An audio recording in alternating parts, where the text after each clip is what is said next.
नमस्कार, मैं खुशी और आप देख रहे हैं सिरोही टाइम्स। भजनलाल सरकार का बड़ा इम्तिहान, बीजेपी के लिए खतरे की घंटी है ये आंकड़े। राजस्थान में इस बार बीजेपी के लिए हैट्रिक लगाना आसान नहीं होगा। कांग्रेस अपना खाता खोल सकती है। राजस्थान में बीजेपी की सरकार बनने के बाद अब भजनलाल सरकार की भी लोकसभा चुनाव में परीक्षा होगी। 2023 के विधानसभा चुनाव के नतीजे को देखा जाए तो कांग्रेस को जयपुर, झालावाड़, बारां, राजसमंद, जोधपुर, उदयपुर, भीलवाड़ा, दौसा, पाली, बीकानेर, चित्तौड़गढ़ और अजमेर में बढ़त दिखाई दी। अगर कांग्रेस इस वोट प्रतिशत को बरकरार रखने में कामयाब होती है तो लोकसभा चुनाव में कांग्रेस की 11 सीटें आ सकती हैं, जबकि बीजेपी 14 सीटों पर सिमट सकती है। हालांकि राजनीतिक विश्लेषकों का कहना है कि विधानसभा चुनाव और लोकसभा चुनाव में मुद्दे अलग अलग होते हैं।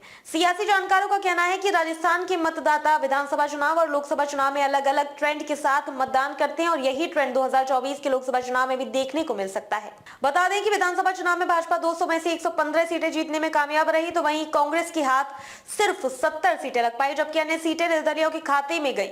वोट प्रतिशत की बात की जाए तो इस चुनाव में बीजेपी को 41.7% वोट मिले हैं, तो वहीं कांग्रेस 39.53% ही मत हासिल कर सकी है। कांग्रेस ने विधानसभा चुनाव में शेखावाटी में बेहतर प्रदर्शन किया था। सीकर, चूरू और झुंझुनू की 21 विधानसभा सीटें हैं। कांग्रेस के खाते में 14 और बीजेपी के खाते में सिर्फ 6 सीटें आई हैं। पिछले विधानसभा चुनाव की बात की जाए तो 2018 के चुनाव में कांग्रेस को 39.8% वोट हासिल हुए थे, तो वहीं भाजपा को 38.8% ही वोट मिले। हालांकि 6 महीने बाद 2019 के लोकसभा चुनाव में कांग्रेस पिछड़ गई और भाजपा बढ़त हासिल करने में कामयाब रही। 2019 के लोकसभा चुनाव में भाजपा को 58.44% मत हासिल हुई, तो वहीं कांग्रेस को 34.4% मतों से संतोष करना पड़ा। इसी के साथ ही कांग्रेस एक बार फिर से शून्य पर सिमट गई, तो वहीं भाजपा में 25 में से 24 सीटें हासिल करने में कामयाब रही, जबकि एक सीट पर भाजपा के साथ ही गठबंधन करने वाले हनुमान बेनीवाल जीतने में कामयाब रही।